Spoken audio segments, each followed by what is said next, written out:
tongo kekolo Congo po etongama biso tolobaka na bosolo toko tongo po Congo etongama biso tozalaka ba conseiller o bazalaka na ba bureau climatisé, c'est-à-dire toko pesa makanisi mabiso po bakambi bazwa oyo ezali ya malamu makanisi eza manzenga bako tonga ekolo bako sala ekolo comme ça ekolo etongama bande ko boye malamu na bosolo mokolo molelo ndenge boyebi tokobeta lisolo etali prise en charge ya ba sinistré to bande ko bakoyela ki likama kuna ngambo ya Est République na Nord Kivu avec na éruption volcanique boyebi ndenge ezali bande ko batambola ki ba perda ki biloko na bango bandaku bato bawaki bango pe balongwaki bakende ki ba Sud Kivu bakende bakale wana pasi esika ozana de côté ozali na motote esengeli olia esengeli ofanda nini esalemi ti na ngonga eye pona en terme de prise en charge ya bandeko wana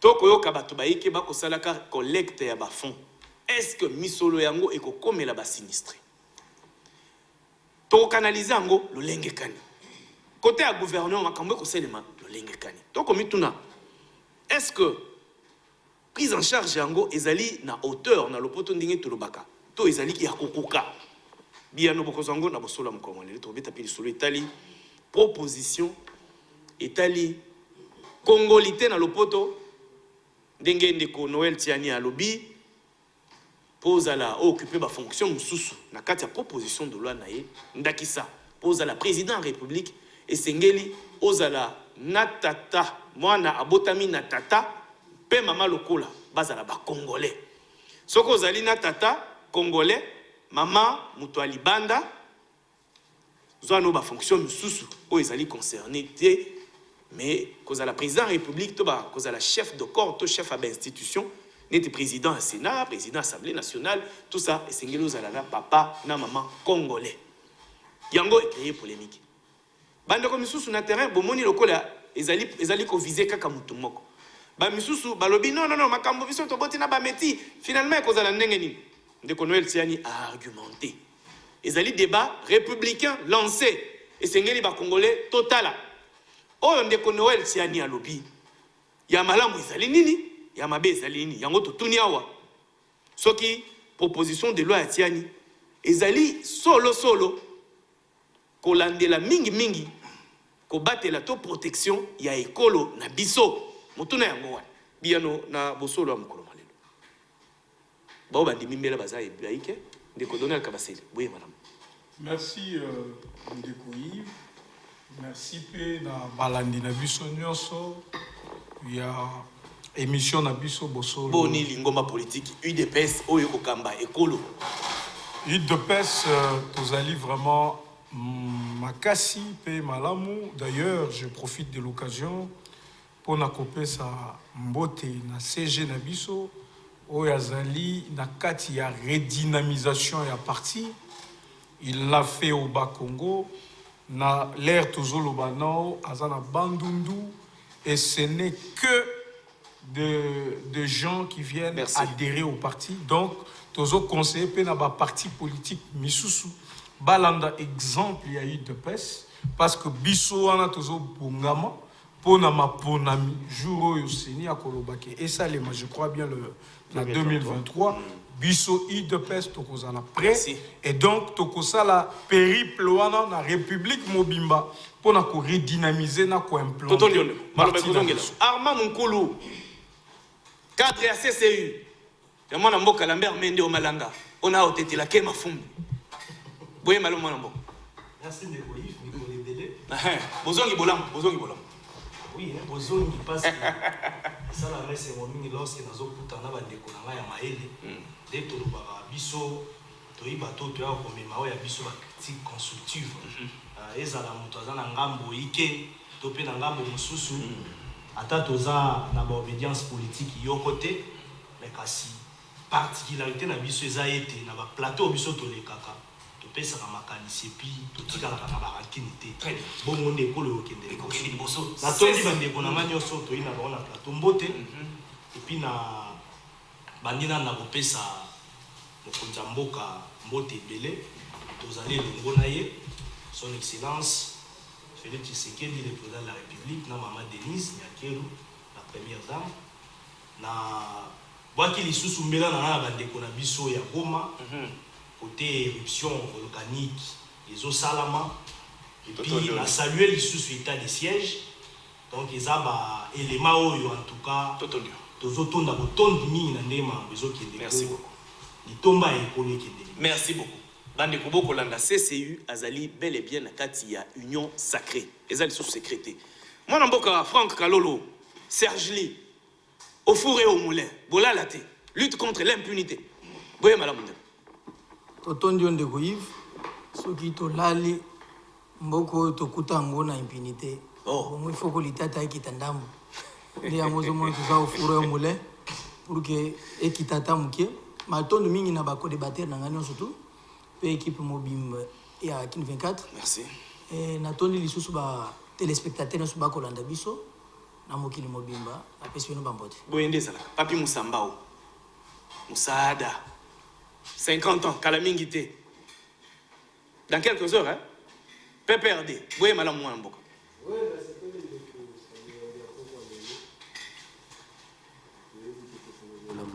vraiment mbote na baeba kolanda biso to fongo le débat pour que vous allez vraiment à l'hôtel. Et vous allez sommes le 4 hein? 50 ans ça se fait. Ah oui, demi-siècle, il faut que ça se fête. Pourquoi pas? Donc il faut tout d'abord tout qu'il y ait une casquette, et ça la casquette c'est belé ou éco caractériser fait tu en as tout qu'il y ait fêter. Souka. Et ça tout d'abord un élément mutu amema démocratie na mboka oyo alternance pacifique mutu atika bolengi na ye pour 29 ans président de la République que l'auto mona batu mususu oyo bako pokisa prophétie ya ndeko Kimbangu parce que Kimbangu aloba batu mwindu ba koma mindele oto kobika ngo yango to kobika ngo lelo na pouvoir ndeko Chilombo batu nyonso tu ba conseiller ba collaborateur ba ki mindu. Après avoir causé le pouvoir, il faut pas se perdre la Kabila. L'homme qui parle avec des lions. Son anniversaire, c'est d'ici 4 matins. Comme un lion pamba. Jules Mimvidi, coordonnateur, il y a association à Bajon Leader, il y a Grand Bandon, d'espace à Grand Bandon. Oui, madame Amour. Merci de Yves. On a l'occasion na yo. Na banzi ete toyaka po ete to pesa makanisi na biso na pesi mbote na ba co-débatteur ici présent oyo tokolekisa moment oyo ya kopesa makanisi po ete mboka na biso kende liboso yango na tondi botondi po na invitation na yo tokokabola poko elamu na bandeko ensemble. Très bien. Ndeko Jules Mimvidi bomba maloba zwa yango tokoki obanda émission sans kolobela kotia moi liloba te mwana mboka kitenge Yesu au représentant au Azalaki au représentant tata mokonzi ekolo asili kowa biso to ba congolais to ba africain ceux qui muto akufi to saluer ka mémoire na yi moi liloba ndeko Yves Yayambo en tant que coordonnateur ya ba jeune leader ya Grabandundu o ezali lisanga oyo tozali membre ya union sacrée nazali ko présenter au nom de l'association, nous avons présenté les condoléances les plus attristées na famille à Kondo, le haut représentant et chef de l'État, à l'occurrence, moi Mboka Oya Tikibiso, qui tengeyesu, ou bien Azaki Moko, ya Mayele Namboka Nabiso, au président Pesa qui est confiance. Pour que asale la mboka na mosala oye azaki kosunga mboka na biso mokote a bosani ba qualité ya ndeko oya tiki biso vraiment tozo saluer mémoire na ye tozo allier longo na famille éprouvé. Merci beaucoup. Papi Musambao aza congolais nde akufi liloba oh ndeko Ali Congolais ya Yambo akufi te bakongomani bakufi ebele na esta tolobela bango te musée akufa o basala keno lelo Congo ezala ndenge ezali tolobela ka na date elobama mais ngai ya na koloba nanga mingi te j'ai beaucoup plus ya koloba na république. Merci. Mais maena lina senga senga na senjika na Sphinx Tshisekedi na musée va s'en charger ba yambaye bisika. Totondio. Franck Alolo. Mémoire ya kitenge Yesu. O azalaki au représentant ya président de la République. Voici likowa. singelo bake biso na mboka na biso tozalaka na respect na bawei Babantu. o tozali bantu nazali ko compatir elongo na libota ya patriarche kitenge Yesu oyo ngai na connaître personnellement. J'ai eu à le fréquenter plusieurs fois. J'ai reçu ses conseils dans l'île Oyo et ma orientation mususu et ça lui passe les lots pour accueillir mes voix et bisous surtout, mais aussi nos sincères condoléances les plus attristées également aussi dans la famille politique naïe Mobimba dans le Bakaïno sacré et particulièrement dans Mokonzamboka parce qu'ils sont proches collaborateurs naïe. Merci beaucoup. Merci. Armand Mkoulou. En tout cas, biso toza africain, oyebi na palabre ya biso bayindo balobaka soki moto ekopela na ndako ya voisin yo okoki kosala feti te balobaka ete il faut toyeba kolela na bavoisin na biso bato bayindinga na biso. Comme tu l'as dit, les patriarches qui t'engagent Yesu abandonné qu'on représentait incarnation, il y a valeur et puis il y a changement. Quand il y a don politique dans le Boka. Et il a beaucoup travaillé pour le changement de la donne politique dans notre pays. Moi, je suis en train beaucoup plus de plairer les patriarches qui t'engagent sur le plan politique. Parce que sur le plan physique, tu y bateau, tu botami, tu koli, tu salé l'école, on est biso, tu mis ça pour l'école, tu peux te. Parce que apport naé zalaki tellement éloquent, ezaki conséquent, important. La pembeni ya Mokonzamboka pour moni azaki oh donc Zamba yambaye malamu sika merci. Na souhaité ba condoléances na ngai les plus attristés. D'abord na IDPS et puis na Union Sacrée Mobimba et puis na chef de l'État puis na ba Congo nyonso. Et là comme sous-so na zaki marqué par le patriarche Zaki. Déjà comment qui na ba initiative ya kocha kimia na kati ya ba communauté eza ba région. O ezaki na mwa ba mbilinga mbili. Par exemple makambo ya Sankou. Tout le monde a dit que ça qui va condonner ba notable nos Sankou. Ayesi ba mo ete kimia za na kati na bino. Botonga tona moto aye na oya revendication a fandisi bango. C'est par là na pesi autorité morale sur la mère Mene Mote, le patriarche Sankouwa. A fandisa ki ba maisi ba bo tchana nu ba ego na bino mopandi. Pour ete Sankou to meki liboso. Na même optique abanda pe ko sala pour la province mosusu. Merci beaucoup. Donc akende na Donald Kamaseko. Patriarche Kitenge Yesu akei. Yo ko batela to ko bomba nini na passage na ye awa na mokili mingi mingi na bitumba pundi na Félix Tshisekedi. Bon, vous savez, Bamo et causa la justeté pour exprimer grandeur. Il y a Oyo. Pour certains, c'était un baobab. Pour les autres, c'était le vénérable grand maître. Pour les autres, un papa, un coco. Et affectueusement, Bissoto Bandoro Bengaï, l'organe. On l'appelait l'organe. Vous savez, quand un chef de l'État a élevé Moutou, a payé poste, à lobby aux hauts représentants,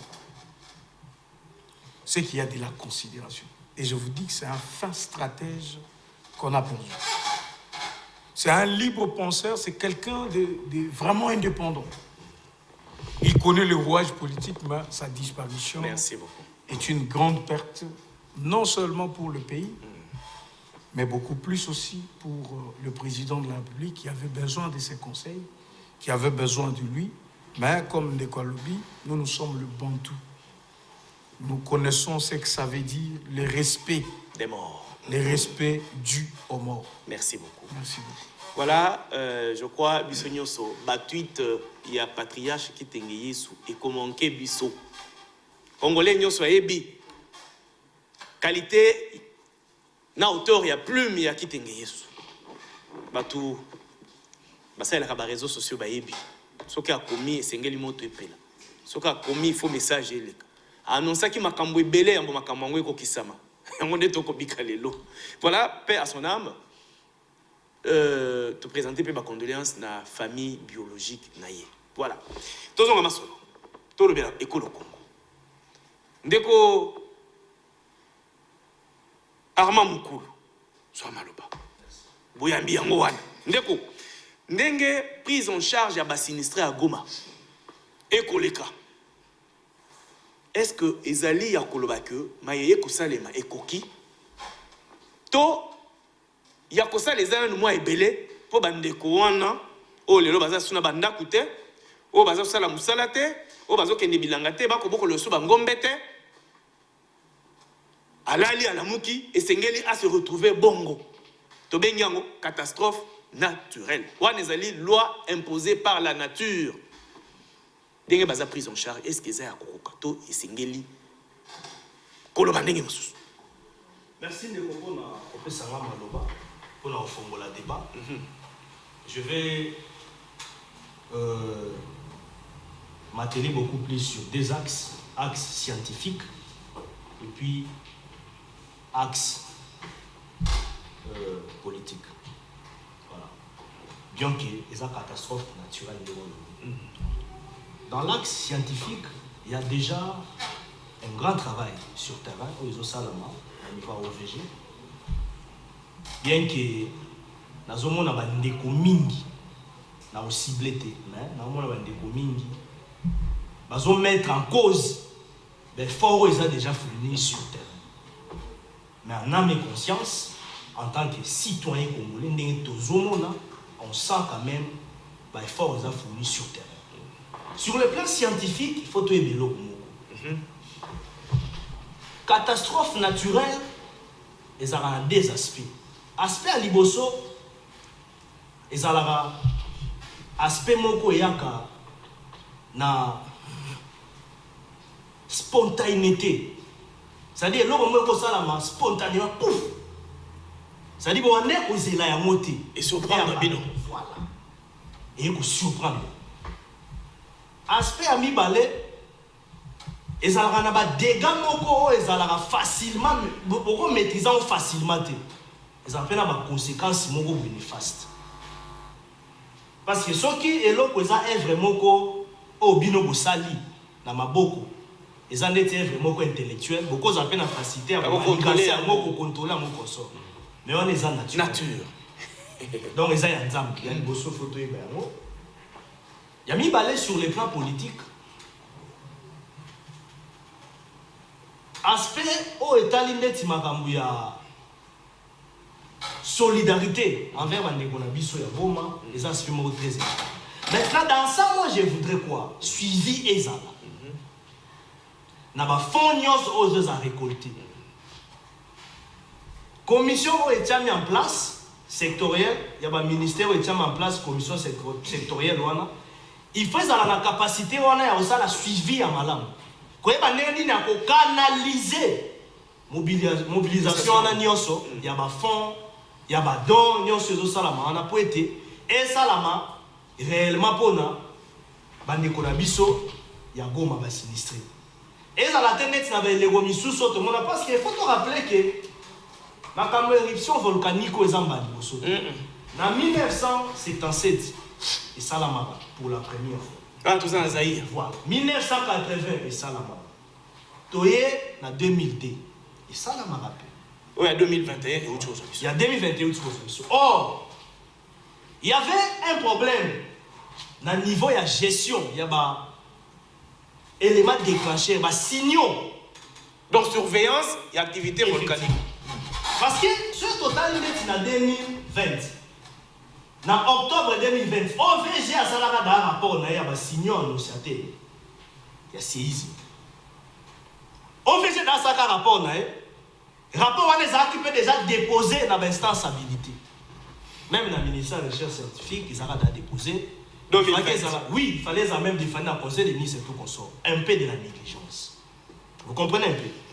Ça veut dire, sur le plan politique, il faut qu'il y ait du sérieux pour la situation. Pourquoi je parle du sérieux? Et un phénomène moko et au bandakoya. Balobi et la périodicité il y a 20 ans. À peu près, hein, selon les experts en la matière. Estimation dans la périodicité il y a 20 ans. Vitesse de croissance. La vitesse il y a l'âge qui est sur le terrain. Et dans la vitesse, il y a 1 km par heure. Ça veut dire, et ça dit comment en réalité, bon, je solliciterai au gouvernement aussi. Je sais que tout dans la période l'économie a frappé dans la Covid-19, sur les plans mondiaux. Mais quand c'est aux Amalam, merci. Mobilisation à recette et salama. Et puis Mosolopé et Tchama. Nakati y a la structure où ils ont la bloc en est au VG. Mais mingi et comme là, merci. Alors, non, voilà. Yami Balé Zali, nous avons salué esprit, il y a ouverture à chef de l'État.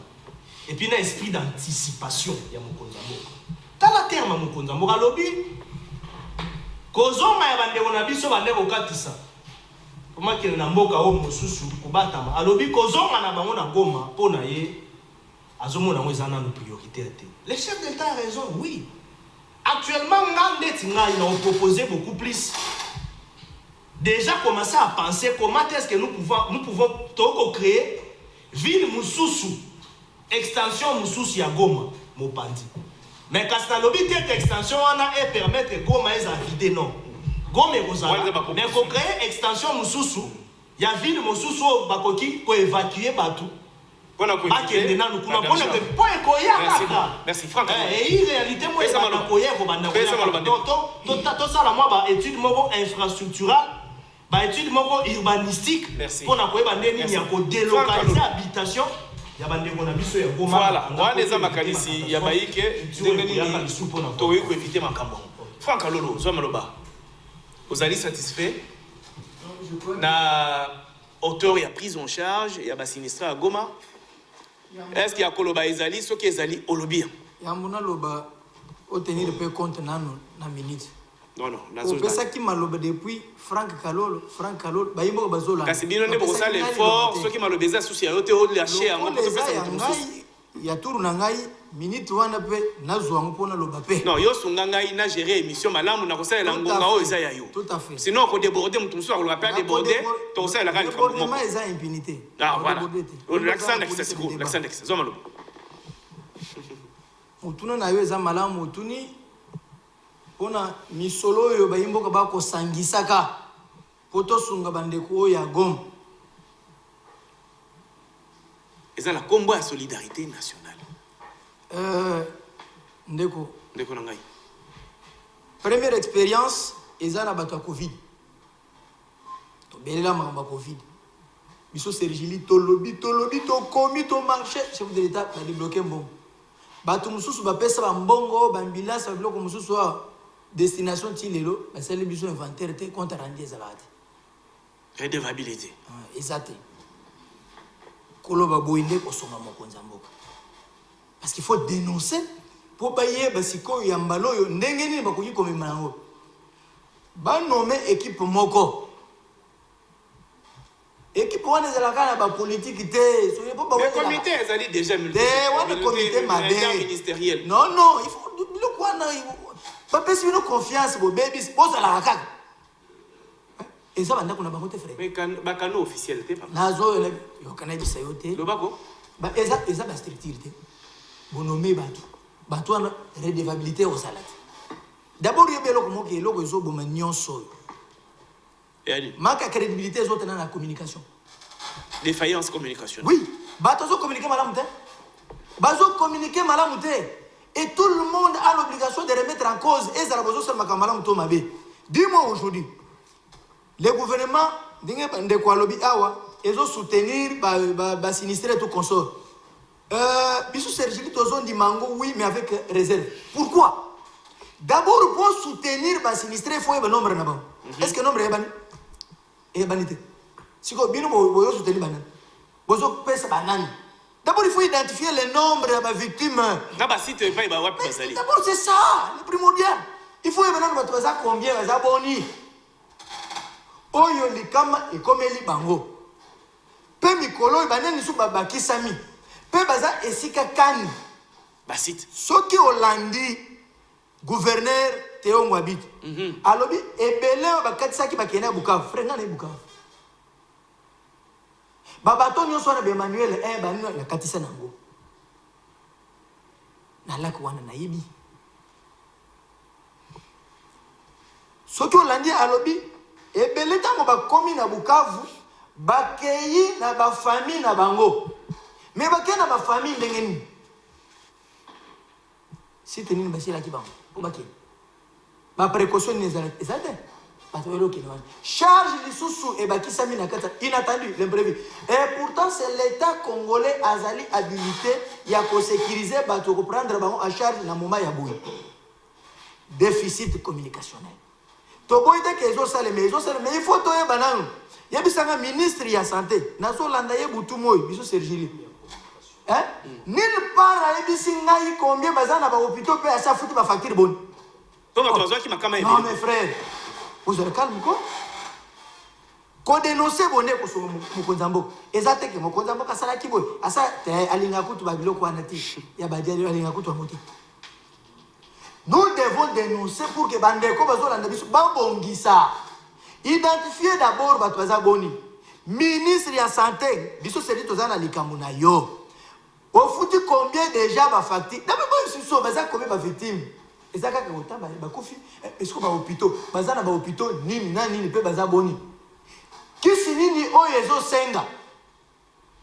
Misolo boni botie. Pona bango.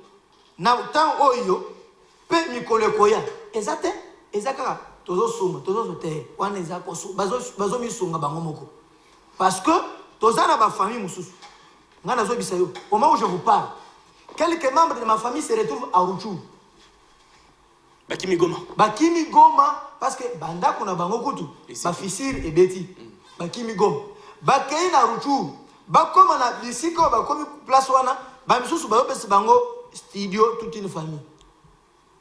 Le gouvernement a na Rutshuru, il faut la nepe na Rutshuru, bache basite kuna. Bachete. Bachete.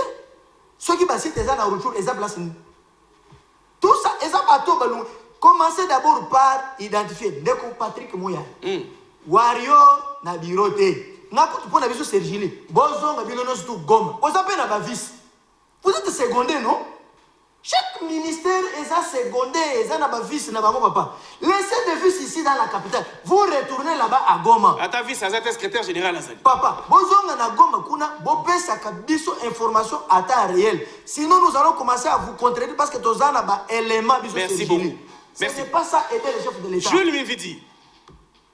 Denge prise en charge ezali koleka na bandeko ya Goma. Est-ce que ezali akokoka to esengeli ko bongisa? To esengeli ko bakisa? Na le besoin ya yondeko. Ndeko Yves, merci une fois de plus pour na maloba. Nangaki nazonga muki avant que na kota na deuxième point na yo et que nangena loba ke kondo kitenge yesu na bosana ki mwa muki atiki dossier ya Kwilu. Je pense que vous êtes journaliste d'investigation. Assemblée provinciale à Kwilu. Ils allaient pe na ba problème na ba kokoso. En tant que coordonnateur et agent leader du Grabandundu, Nazala qui en privé na gouverneur, Bazalia na Kishasa, na président de l'Assemblée provinciale. Je pris langue avec eux. Moi, Mbinga Mingezali, mais na banzi tokolobela na ba émission ko. Alors, to kene na Goma. Ndeko Yves et pas na biso balobaka que wana nakembala moko na lingala. Ah, opesa wana lingala, pesa. Baloba ke feti babongisaka kasi matanga eyaka brixement. Donc c'est-à-dire ce qui ndeko alingi abala bomilengele ndenge ndeko na ngai ya PPRD bazali kobongisa anniversaire ya autorité na kinga kati toyebi ete kuna meme bataba bangombe bazali kobongama na bamboloko nyonso wana na bangando ezaka kuna. Voilà. Mais kasi matanga babongamaka te eyaka brixement. Alors oyo pe ekwelaki bandeko na biso basuetaki yango te ke ekoki koyela bango. Mais yango eye yango omoni ke sujet na yo ya lelo ezali vraiment ezali ete po ete to aider bandeko parce que mbilinga na makambo ya prise en charge ezaka mwa mingi parce que toyebi biso bakongomani eloko oyo tobengaka na lopoto confiance, manque ya confiance biso na biso. Alors bandeko bakweli likama d'une manière inattendue perdre bandako perdre ba vie humaine pe déplacer bayike oyo bakei na bisika oyo bango bakana kite yoka mawana. Alors pour être bango bazala malamu bien que oyo nyonso tokosala ekokoka na besoin na bango te en tant que les besoiniers, mais quand même il fallait tout ça quelque chose. Yango boni lisungi ya liboso ezali d'abord l'État congolais. Très bien. Ye azali na makoki, azali na raison ya kopesa biso te. Le chef de l'État avec son gouvernement doit faire d'abord le premier pas en montrant en tant que garant de bon fonctionnement des institutions. Ezali tozali ko kambama epai ya mokonzi ya mboka. Yende azali d'abord na mawa ya koleka baike parce que biso nyonso tozali na se na ye. Yende tata biso ba. Yende tata. Mais biso moko na kati na biso. Na maman Denise pe azali mama ya yambo déjà ya bandaki ayoka déjà cri wana ndenge abandi bongo yango nde tolingi siko ekende na alima. Mais beli ya église to sana ngo ba kipe osala quelque chose bango pendeko beli ya église ba pasteur bazela kaka badimité bakende kaka na borfelina te ezali pe mabete na ba prison te mais bandeko na biso pe oyo ba wei ba oyo ba kimi ba oyo ba perdre biloko ebele bazali na besoin ya assistance. Alors comment tokoki ko canaliser moi makoki oyo tokoki ko sona bandeko ba biso ba oyo bazui likama kuna na éruption volcanique toyokaki ndeko Moïse Katumbi pe asali oyo ya récolte a bien repensé on a gouvernement akopesa na gouvernement. Alors esika oyo tozali kobenga solidarité nationale tolingi pe bandeko ya lamuka biso pe baye tozali na union sacrée bandeko pe ya FCC parce que wana ezali perdre wana pe no loba pe na asiango te azoka mai nazali koloba papa bango pe mwana mboka Yves epa na biso balobaka mpambili nkele matu pandil mpele mati mpambili mbili nkele matu matu ngwa kwa monoko wa dilimbola ngo siko elovini pesanga mbeli na kata litoi matoi yango moko ezoyoka wana ezali sagesse. Mais oyo nga nazoloba kasi azoyoka très bien akasi bongo siko naoloba soni akoyoka tolobi ete tolakisaki solidarité na biso tolakisaki bolingo kibomoko etali parti politique te etali bandeko na biso bazali na pasi tosunga bango mais ezala canalisé ezala structuré ezala na désordre te bakonza mboka créer commission oyo makoki wana ekomelaka bango suivi pe ezala yango nde eza motu parce que soki suivi eza te Papi Moussambao prise en charge ya basinistré à Goma vous allez satisfait to ya kosala ezali nano sengeli tosala nini po bandeko bamimona penza soutenu appuyé pe aimé na tango apasi nde bayebaka moninga solo solo. Oui, ndeko motuna na oyo toni ali kitoko mingi mais kasi il faut jouer na temps d'antenne ezala équitable parce que 4 réunions sacrées contre PPRD, je dois laver quand même des choses clairement. Vous allez calmer. Ok, papier à Zalamalo. Agitez-nous. Ça va calmer. Moussamba, Malobézé. Vous pensez Malobanaï. Vous avez une minute. Monsieur, tu lui connais aujourd'hui, moi on se connaît avec lui. C'est ok. Ne t'agite pas. Ok. Il y a un monde dans Koloba. Au moins, qu'on défendre le pouvoir et aller passer. Au moins, une décoirement, jeune qui a fait transhumance dans une année.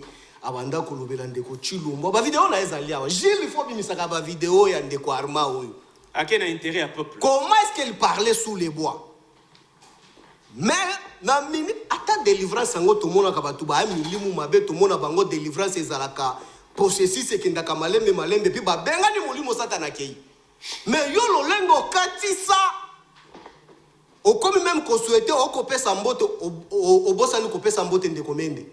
Oh, ndeko Chilombo. Tu as appelé combien de bottes? Non. Quatrième fois après, papa. Au Hollande après.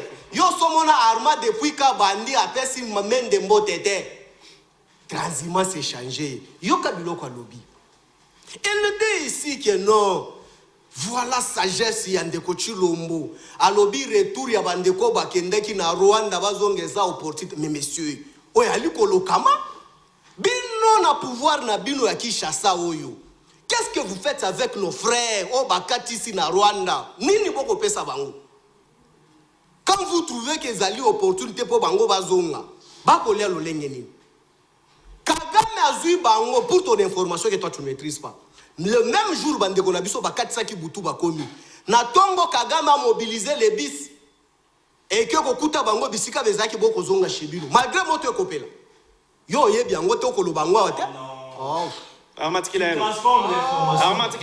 peut répliquer. Non, on peut répliquer. C'est ça droit na yo. Tika ya lo beza droit na yo. Transformer l'information par son intérêt. Azuma ele na azo balo l'information. Lembesa. Débat ezali ko yoka démocratie.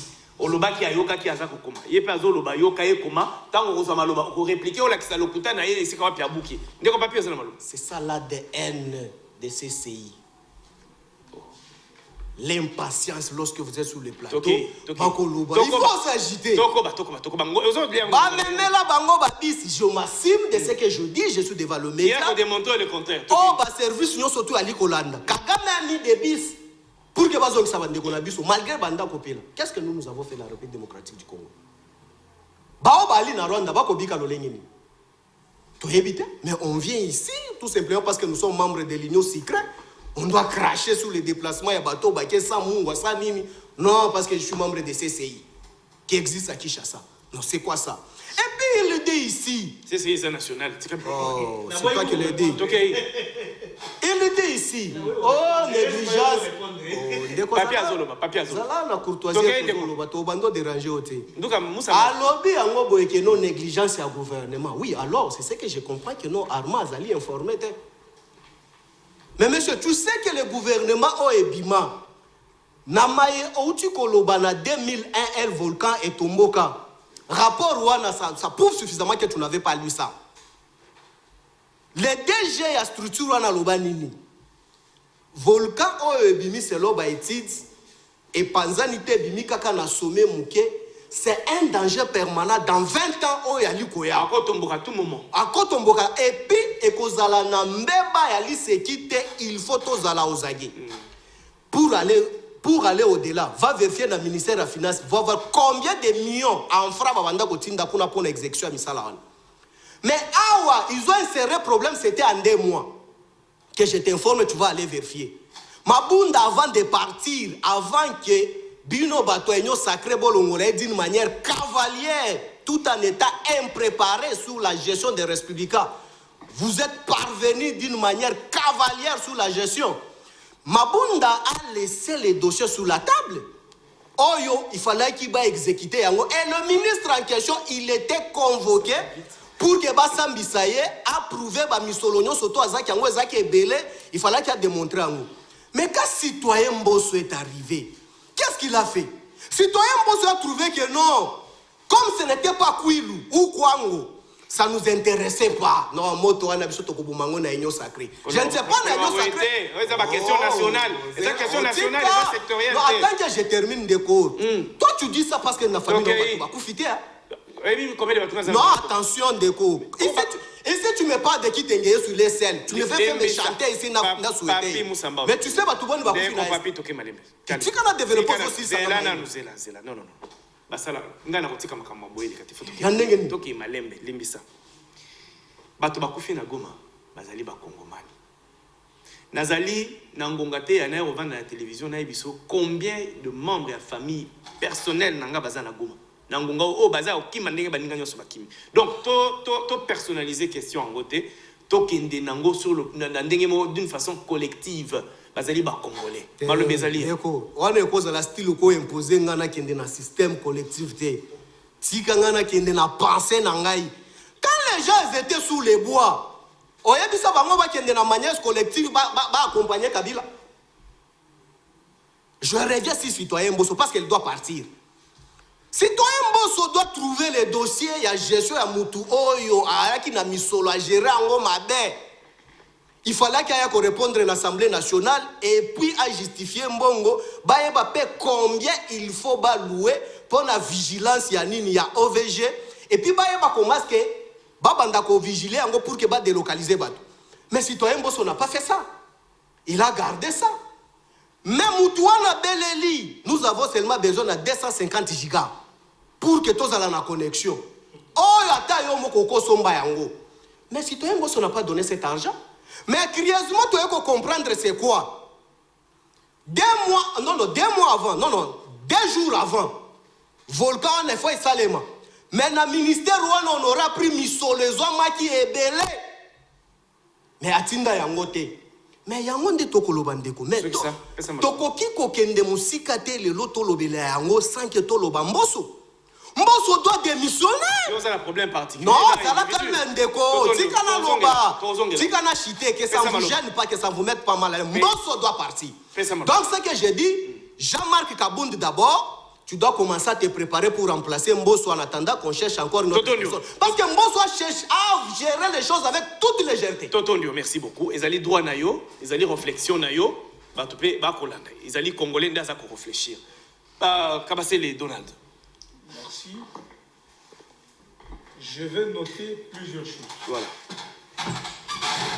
Je suis heureux à Kouzamaloba. Juste après le Papi Moussamba. Papi Moussamba, je sens colère au Azanango.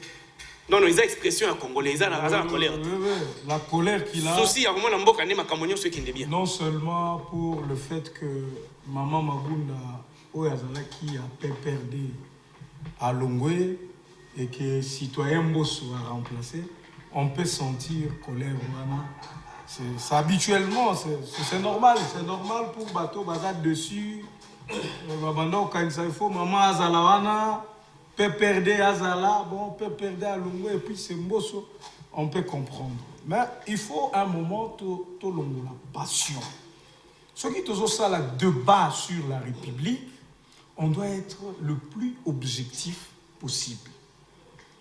Je suis d'accord, Nandeko Nangai, Oazole, la bandeko combien va couper na est pour un volcan.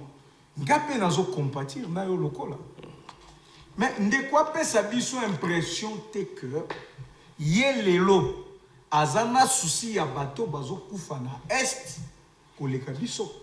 Parce que pouvoir oyaye et gérer est pendant 18 ans, on a compté 7 millions de morts.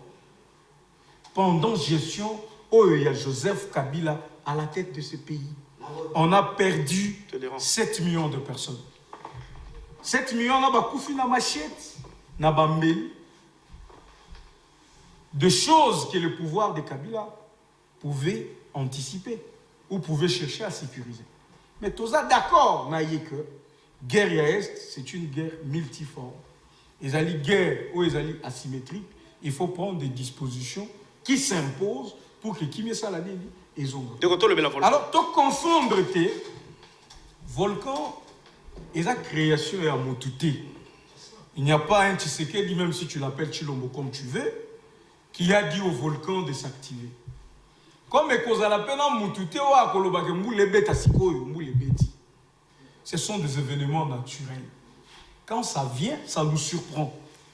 Je vous dis, partout dans le monde, il y a des tsunamis qui se font. Naba Italie, ainsi de suite. Bango Baza plus développé que Bisso. Pourquoi ils ne savent pas contenir les tsunamis? Pour ça, là, anticiper. Non, ils peuvent anticiper, ils peuvent faire tout ça. Quand c'est un phénomène naturel, ça surprend au fait. Par rapport à Kabila, tolérance. S'il vous plaît. Papi Malobezao. Tewana et Zalaki guerre. La guerre, c'est différent du volcan. Ça, c'est très important. Et puis, Ndekwazolo Baba, je suis désolé qu'ils disent ça. Mboso Aboy Kopé Sambongo pour Basomba 2 ans. Ah, je n'ai pas dit ça. Limbisa. On peut répliquer comment? Ils ont droit. Non, non, il y a l'objet que Mboso n'est pas financier. Moi, j'ai dit que Mboso n'a pas donné l'argent. Et là, on reproche chacun on a armand. Il y a un lobaki na armand à Komaka. Yo lobaka. Yo pe Komaka tika kabase la loba. Agité. Non, non. Agité. C'est moi, ça va passer, c'est eu. S'il vous plaît. Merci Kabasele. Monsieur Papi, je peux parler? Oui, oui, mon cher journaliste, à côté sur des gens. Merci. Mabunda Lobaki, il fallait qu'on gère la situation là. Il faut un bon webima de quoi qu'on a des missions. À comment on a maloba 250 mégas.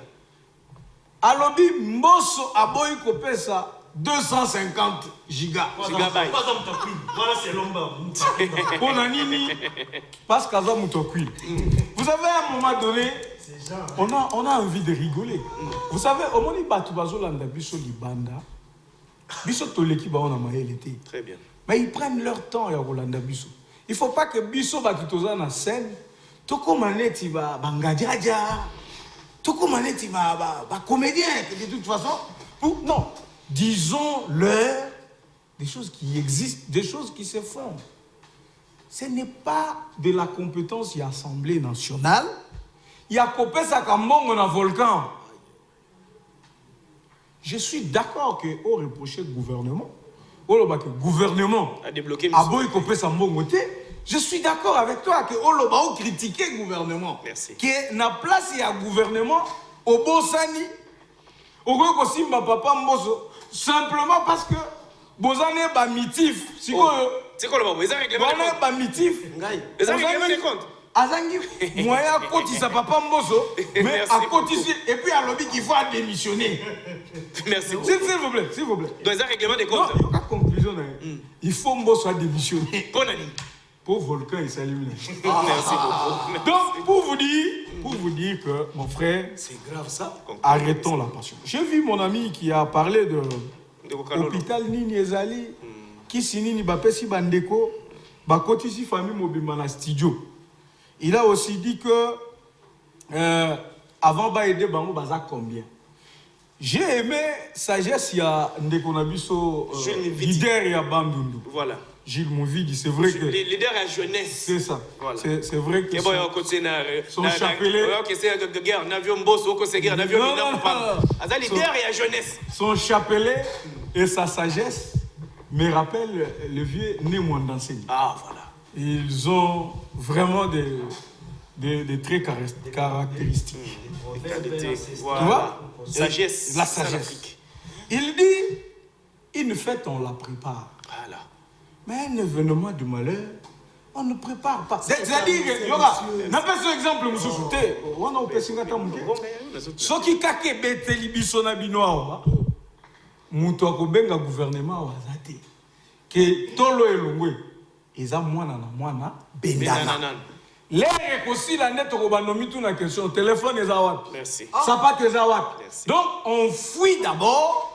L'événement, merci. C'est ça qui est arrivé. C'est-à-dire, on fait l'alerte.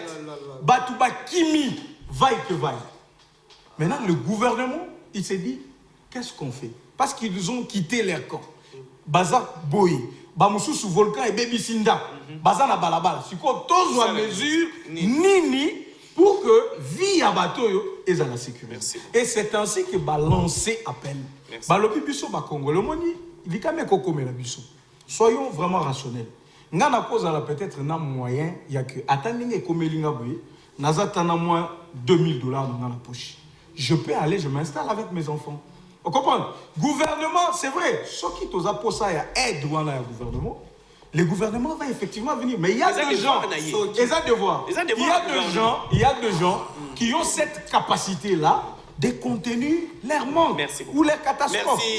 Merci. Et donc, c'est dans ce sens-là que Bomoni Bandeko Moussou, ils sont partis dans leur famille. Merci. Bamoussou Balouki Bandakou, place Moussou. Mais pour la Bao Bazana Balabala, Oyo Bazana besoin. Le gouvernement est en train de faire que contribution où tu as de gauche à droite. Tout ça, merci beaucoup. Donc, il y a un principe où ils ont l'accès que, en tout cas, tu gères un gonga na biso mabe. Maintenant, mutu a débordé. Sauf là. Limbisa.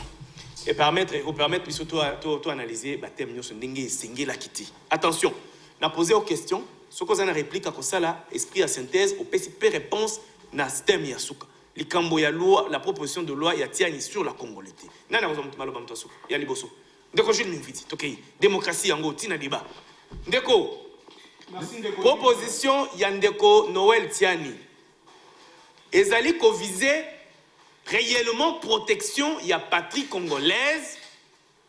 To ezali na ba viser mususu politique. Ndenge batu bakomi kolakisa mingi kezali na ba viser politique. Ndeko Yves, merci pour la maloba. Menalingi, na moi lombango na recadré Ndeko Nanga ya PPRD. Je crois qu'il a un problème personnel avec le vieux Mbosso. Mais je le dirais d'abord que Mbosso est un homme d'État.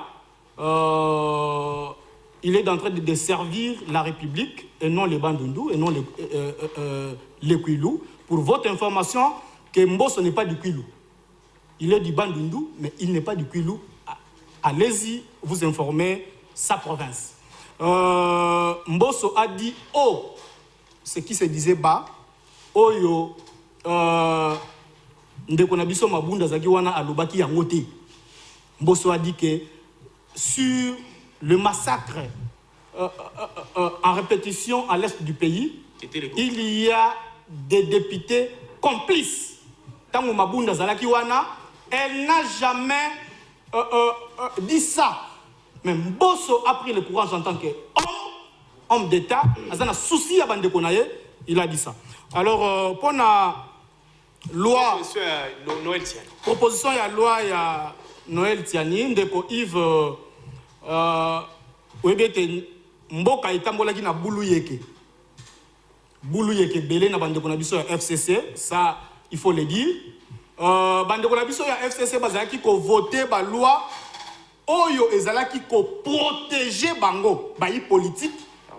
Mais sikoyo ba komi ko subir yango parce que ils sont pas au pouvoir. Tala ndenge sikoyo ba loi oyo bino ko proposer ya mabe ndakisa oyo uti ko sala il y a pas longtemps. Les lois minako esakata. Mais tu la renégater. Mais c'est pas proposition, nous disons la proposition c'est quoi? Tout député a le devoir de proposer. Mais et pour les commission, nous sommes politiques et pour les cas, na commission, exemple PAJ, va examiner un comme un bureau pour que le bureau est adopté et même en plénière.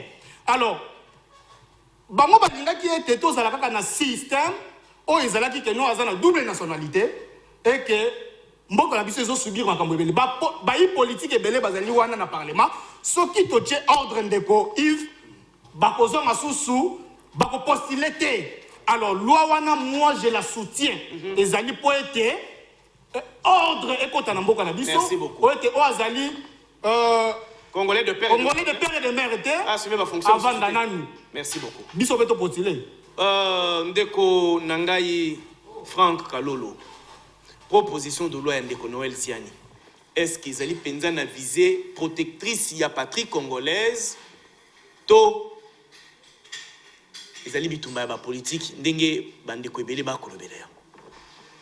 Merci beaucoup, nous allons plus bref. Merci. Ça c'est on a tout. pour respecter la directive na yo. Na lingika na recadrer. Gonga na yo papa général. Il ne faut pas interpréter mal. ou déformer au biloko bato balobi. Et vous devez aussi savoir ce qui gouvernement a aidé. Non, non, il ne faut pas dire ça. Ils ont obligation à il faut d'abord regarder quelles sont les prérogatives mission au gouvernement. Bon, tout à l'heure, les Bakou, ça peut arriver aussi. Tu travailles un peu dans la politique. Dans le cabinet ministériel, nous connaissons. Comme étant société civile? Non, non. Ah, on a individuellement. Avant. Ok. Donc on a été tout ça dans le parcours. Alors il ne faut pas parler de comme si on bande ko zo landa biso ba pesa ka biso moi considération ba mona ma be. OK. Eza bien té. OK. Wan ezali obligation. Gouvernement de musala na ye. Des tata pour na bana. OK. Loi. Politique et la nation ezali dirigé par le gouvernement. Il faut y yango. Alors il ne faut pas pour le gouvernement a aidé nan. Mais musala gouvernement zani. Ami aidé bien aidé ba. Ça nous devons un peu faire. Par rapport à Batu, on n'a pas dit que Batu va se retrouver dans la rupture. Nous avons dit ceci. Il est vrai, tant que les Camboyais, Batu va Panzani. Mais Batu va Panzani, vous dites, il faut non, on a d'abord cherché à identifier tout le monde. Il faut savoir identifier Batu. Ça c'est la première des choses. Il ne faut pas beaucoup de bazana balabala. Bon, someone na zana na Rwanda, azana Gisenyi. Someone na zana na Bukavu. Someone na azana Minova. Someone na azana Ruchu. Gongezo kende. Azape mutu. Donc il faut toye baka ko sala babiloko mususu poto to sala banalise esunga pe bakambi. Tokena loi. Même ko zamoka a profiter pe. Congo ezapona ba Congolais nyonso. Bango baza bato misala ba Congolais esengeli ba tosi bango musala. Voilà. Tokena Congolais. Noël c'est. Kamo etali. Moi j'aime vite. Proposition à loi il y a Ndeko Noël Chan sur la nationalité. Il faut que la nationalité et se présume à gâter. Na ba bruité. Kingani nde azali congolais, kingani yo azali congolais té. Je crois que awo tozali ba juriste, ba msu bazali ba avocat bazali toyebi. Ezate olo bakaka wo nde balakisa mutu na musapi boyele bateke yende congolais to o azali congolais té. Mais ezali na mikanda. Ba principe ezali pona koyeba yango. Et oyo ezali proposition de loi. Oyo Congolais ne soit en mesure ya asala yango, mais on est quand on est nini soit au PC député endosser. Endosser parce que confiance nyon so ba Congolais nyon so tout. 500 députés wana ba représenter biso. Kuna pe po ba le kisango ezana ba conditions de sous. Eza procédure hein. Voilà, procédure pe ezali. Donc on ne peut pas en faire un problème. Et comme maman a likambo moko boye où on veut viser un individu ou pas, non. Nous demandons également aussi, nakam moko, na moni mingi bande ko ya ka ensemble. J'ai vu même l'un des députés ensemble dans la vidéo. Est-ce que loi ngo eza ko viser Moïse Katumbi? J'en arrive. Ce qui est encore grave, nazana vidéo moko ya député moko ensemble. Daniel Saf. Vous savez ce qu'il fait? À cette démonstration lobby. Député a meki kaka koye na proposition de loi wana a signé certificat de décès na ye parce que to kolia voyez ça qui s'en sort na munoko ya député sur une proposition de loi ezabilo to ko komisate na mboka na biso changement et singulaire biso no to zala no calme to s'apaiser mais ça doit congolais ils sont là pour réfléchir c'est que nous disons oui to zala calme nous devons pas réfléchir mais ngonga nanu et comité merci beaucoup. Voilà. Ama mukulu, motuna ngeza boy. Proposition à Noël Tiani. Est-ce que Mobeko constitution congolaise ezali ko interdire na congolais nyonso akoko kanisa nini akoyeko proposer sur le plan ya mibeko ya ekolo na ye parce que Noël Tiani le Mobeko na ye pour proposition na ye ezoka une naissance à protéger patrie na ye. Mais tomoni bandeko politique mingi quand il y a ensemble pour la République au bango ba lobi que loi wana ezaka concerner kaka bango. Merci. Non, on a 2 minutes. Voilà. D'abord, un des repas Moussa, il faut rester parti national. Tous installés partout. Voilà, il faut y avoir de 1. De 2, on aussi, le président Paul Kagame a dit que il ne faut pas qu'on ait l'information aux médias internationaux, aux ligne éditoriale, l'information pour le combattre le pouvoir institutionnel à Bissau. Ce n'était pas ça. Et puis les autorités, il y a un moment où on a saisi la situation, on a déjà besoin d'une solution pour la maman. Voilà, pour ton information. Laissez-moi parler. Alors, Nakolingate, on a l'habitude de personnaliser débat au Etalimbo, quand il y a Marambo, il y a Estambo, Biso, il y a Nilo, il y a Marambo, il y a l'émission volcanique. Il faut éviter un débat d'individus. On est comme Bosso, on est comme Nagno. Non, évitons ça. Nous sommes des intellectuels, nous sommes des intellectuels, nous sommes professeurs d'université. Parce que nous aussi, nous sommes des doctorats. Ça veut dire qu'il faut que nous avons topé ça, proposition, topé tout ça, débat constructif. Donc, on a un débat, il y a un compte à rendre. Noël tient, ok. On peut répondre, papi. Voilà. Alors, Noël tient. Likama Noël tient, il y a un mingi dans article, surtout dans l'article 10 à Et le Bénini. Chapitre 2, la nationalité congolaise est une exclusive. Elle ne peut être détenue concurremment avec une autre. La nationalité congolaise est soit d'origine, soit d'acquisition individuelle. Un Congolais d'origine, toute personne appartenant au groupe ethnique dont les personnes et les territoires constitués. Bon, vous avez déjà compris. Alliance. Ça veut dire, moi je voulais beaucoup plus aborder sujet. Non, tu m'as pris. Non, on a abordé beaucoup plus sujet Noël Tiani sur le plan scientifique. Donc, on a un débat. Katumbi a besoin de viser. Bon, on a la poste en tant que Mazande qu'on a biso. Katumbi a besoin de viser. Il paraît. Aksanisme journaliste prend son Katumbi. Bah qu'est-ce qui coule là? Donc parce que les gens qui va nini na habité va contre campagne ou quoi? Moi je ne suis pas dans ça. Na quel sous na article où ils ont fixé la liberté à bas. Il y a un mot qu'on lit comme ça. Et l'obéni. Toute personne a le droit à la liberté d'expression. Très bien. Mais pourquoi tu peux éviter de renouveler le Tchad à ça la réflexion là? C'est Congolais. Ceux qui ne renouvelent le Tchad à des éléments et que des éléments et comme vous avez des éléments convaincants, il y a à s'appuyer, tu pas se pencher dans l'argumentaire n'est pas solide. C'est question de la responsabilité intellectuelle. Nous sommes dans le Parlement. Très bien. Au niveau du Parlement, l'Assemblée nationale va retraiter le dossier. Et au côté de la commission, et on est dans la plénière, il y aura vote. Keba. Tout ça, c'est là, ce sont les débats des caniveaux. Merci beaucoup. Il y a ce que nous appelons les projets de loi. Très bien. On est les gouvernement. Ou soit gouvernement, ministre Moko, soit proposition Moko, ou membre gouvernement Moko, proposer, voilà, endosser, premier ministre, comme Azem, la nation de l'Assemblée nationale, à qui on propose, ça peut arriver, mais on les cas adjudication de la Sénat pour les la publication à loi. Et ça, c'est une proposition de loi. C'est donné à tout le monde. Après, on a une idée, mais à canaliser sur le plan proportionnel législatif. Et l'équipe n'a été nommé monsieur député Moko, tout parlementaire Moko, à quel moment, et puis, bassin étude de faisabilité n'est aucun débat.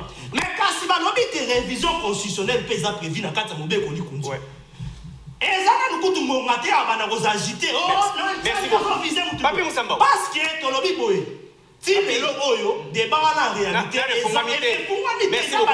Merci. Pour ceux qui veulent découvrir mon idée, il faut disposition réglementaire. Merci beaucoup, Papi Moussamba. Ça veut dire c'est un débat d'idées. Merci beaucoup.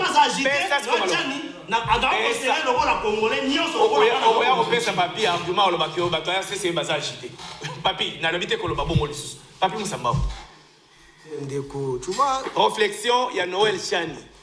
Mobé Koli Konzi et PCA droit comme Congolais Nyonso. À ça, la proposition à réfléchir, à lancer débat de façon démocratique pour naïe. Alors, la proposition naïe, pour nous protéger et coloniser. À mon danger, Zoya Mikolomisa Koya, na bambou les Akoya. Qu'est-ce que ça m'a dit? Yemoko danger ali komonango ya sa renoncer nationalité nae. Yemoko nanu muto ayambo ali danger. Nationalité nae ya sa renoncer en. Ça c'est un débat de caniveau. Aujourd'hui, écoutez, débat ya makambo nationalité qui était beaucoup plus penché sur les faits sociologiques et c'est longue c'est comme un débat sur le plan des droits. Et c'est révolué na bambo kanyo surtout. Par le passé quand Kabila le faisait. Tout le monde ici, bandeko Donald et consort, babando bimana balabala sa mutakala. Oh, bengani batuna Congo. Malembe. Mais les lois du Malembe, yo comment mutu atambola ndenge yo lobi bongo. C'est landeko eza insulte te. Mais yo kana il faut nous na mikana nous kozwa. Tiali nyuka. Ndeko, il faut nous nika bien bien. Voilà l'IDPS. Vous êtes en vadrouille médiatique. Donc en confusion de tout. Non, je ne me retrouve pas Donald. Je ne sais pas. Quand tu étais à l'opposition, je vois c'était autre Donald. Mais on a pouvoir. On a pouvoir, tout ça change. Voilà ce qui donne le pouvoir. Moi, je ne peux jamais faire la confusion. Mais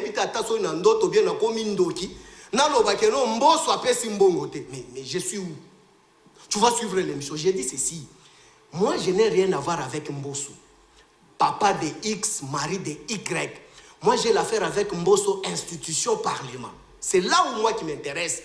Mbosso a trouvé les dossiers sur sa table que Mabound a traité. Dossier Zaki en agitation. Que ce dernier, le ministre qui était venu dans le conseil à crise, en chemise avec, sans papier, qu'il a demandé le papier à son collègue, ou ce n'était pas même rempli avec les écritures, qui devait se présenter à l'Assemblée. Misolo Ebima, Toebi Place Kendate. Et puis je te reviens encore. Les DG nous avaient déjà averti 18 ans avant qu'il y aura ça. Mbongo et Banda Kobima. Ce qu'on a dans la déclaration à rapport, ça faisait 2 mois. Oh, Bazala qui déconnectait complètement, il ne pouvait pas avoir même le carburant. Il y a qu'on s'est déplacé. Kabila Ndazaka n'a pouvoir. Et pendant 18 ans, est-ce que nous sommes la présidence de messieurs, ça la calme, nous ne sommes pas dans ces CCI. Déco, Armand. Il s'est contredit lui-même. Mais il y a une contradiction, vous pouvez contredire. Apparemment, mon frère, je suis en train de parler.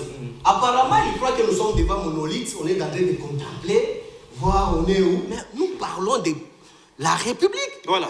J'ai dit, oh messieurs, ça va calmer. Armand tolérance. Malobeza Koto. Oh. Mbosso a traité cette histoire avec légèreté. Il y a un monde de crier. Il y a un monde de crier. Ça n'a rien à voir les Kwango, des Bandundu. Moi, je suis leur chef coutumier. Tous les Kwango, là, moi, je suis Rundu. Vous êtes mes amis. Moi, je suis votre enceinte. Moi, je ne peux pas, moi, me fuir parce qu'il est des Kwango, des Bandundu. Non. Moi, j'ai affaire avec Mbosso Institution, qui a géré les choses avec toute légèreté. Je ne sais pas si on n'avait pas vu que non, il y avait l'intérêt qui que soit. Non, attention. Bandeko Bakoufi va perdre biloko tala ba mort Bakoufi.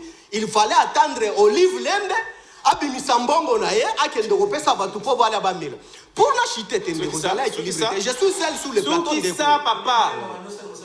Yo kan expliquer yo. Maman Denise Nyakero sala va pas pesa bagdo a pesa ki. Kokota kutu na débat na. J'explique les choses.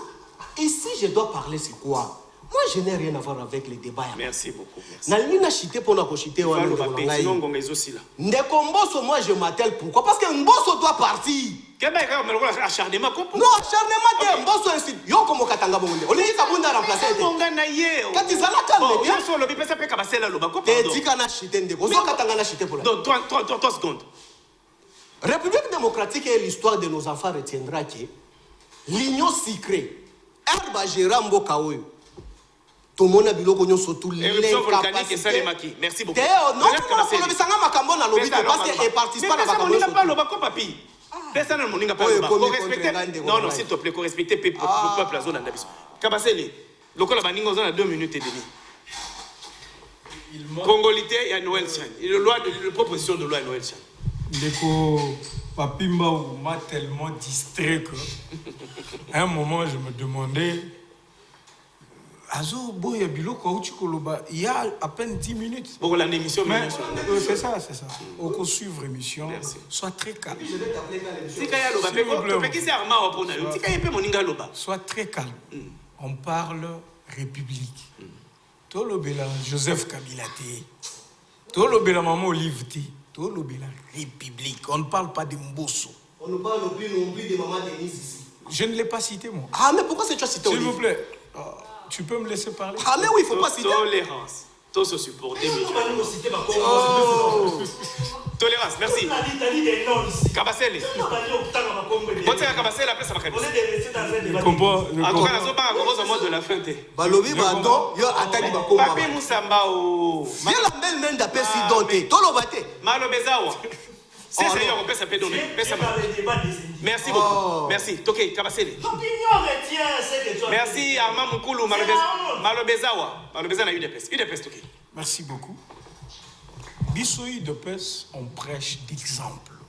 En faisant quoi? L'exemple, c'est cette démocratie où vous vivez. Vous voyez, quand vous avez la parole, moi je vous laisse parler. Mais quand moi j'ai la parole, vous êtes agité pour rien.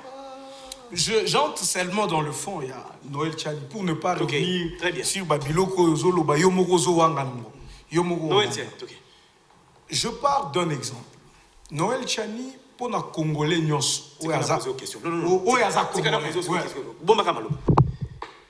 Bandeko et Belé Balobi, que Bino UDPS, Katumbi Moïse, Azako Bangisa Bino, comme adversaire na Bino na l'élection il y a 2023. C'est connu. Tolo Bamakambo, Dengue et Zolobama. Yango, pour utiliser Noël Tiani pour amener ma proposition na une manière pour na Bino ko écarter Moïse Katumbi, bat ensemble ba Kolobango à tout moment où la naïpe Moïse na sortie médiatique na Katanga.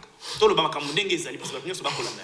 IDPS a banga Mobutu te, a banga Mouzete, a banga Joseph Kabila te, a koya kobanga ne Moïse. IDPS n'a pouvoir, a ya kobanga Moïse. Je ne veux pas qu'on côte na ba débat na ba caniveau parce que l'IDPS est un grand parti, le plus démocratique, la République démocratique du Congo. L'IDPS. On ne peut pas faire de débat de gens. L'IDPS c'est une machine qui broie tout à son passage. Mais écoutez maintenant la réflexion. Tout ça, c'est ça, Lingala. Voilà. Ce qui est à Congolais, il faut tous avoir la fierté à qui Congolais, la bisote. Ça doit animer tout le monde. Ce qui est en France, on écoute à Marine Le Pen. Elle est là, elle, c'est le français ou rien. Marine Le Pen. Les débats là se font partout. Sauf qu'il y a aux États-Unis, on écoute les radicalistes, ceux qui étaient attachés à Trump, ils te diront qu'il faut des vrais Américains de souche. C'est un débat qui se fait partout. Ah, nous sommes. Si quelqu'un, je parle de mon. S'il vous plaît, je parle de mon point de vue personnel. Comme Congolais. Parce que j'ai une tête qui tourne. Voilà. Je ne parle pas comme IDPS. Maintenant, nous sommes Congolais de père et de mère congolais. Pourquoi moi je veux accepter que quelqu'un qui n'a pas un père congolais, qui n'a pas une mère congolaise, soit mon président? Je vais refuser tout de suite. Ah bon? Ouais, en tant que Congolais. En tant que Congolais, oui, individu. Je vous donne un exemple, un autre exemple. Il y a un Belge, un Allemand qui font un enfant ici. Il est tout blanc. Ok? La Constitution nous dit qui est Congolais d'origine. Ndekwatangi, Constitution. Il y a lobby que la Constitution est assez CCI. Je lui dis, je donne une caution intellectuelle. Na lecture au Yassali. Une caution intellectuelle. Ce qu'il a lu là, c'est ça l'article 10 de la Constitution du 18 février 2007. Et lobby boye. S'il vous plaît, et Congolais d'origine. Mutoyo, ba tribu na bango. Ok? Et Zala, qui c'est qui a composé la République démocratique du Congo en 1960. Donc, Moutoumoussou Saza, Congolais d'origine T. Okokoma, Congolais par acquisition individuelle de la nationalité. Et donc, ce qui débat les alliés lancés, moi en tant que Congolais, eh ben, je n'accepterai pas qu'un Belge né d'avec une Française tout blanc, je vais refuser. Merci beaucoup. Et donc, si ce débat-là peut captiver tous les Congolais, moi je suis bien d'accord. Merci. Je suis bien d'accord. Merci. Naïbisaki bino awa ndenge makambo ekokendele to sali tellement minutes mabe que timing to utiliser en mabe to supporter que pour na lelo esuka awa natondi bino ndenge boyaki. Débat eza lancé na banda kuna bino tokutana mikolo mizako ya poto lebela ekolo Congo nzambe batele ekolo Congo pesa bwanya na maele na bakambi po basalela peuple bande ko tokutana mikolo mizako ya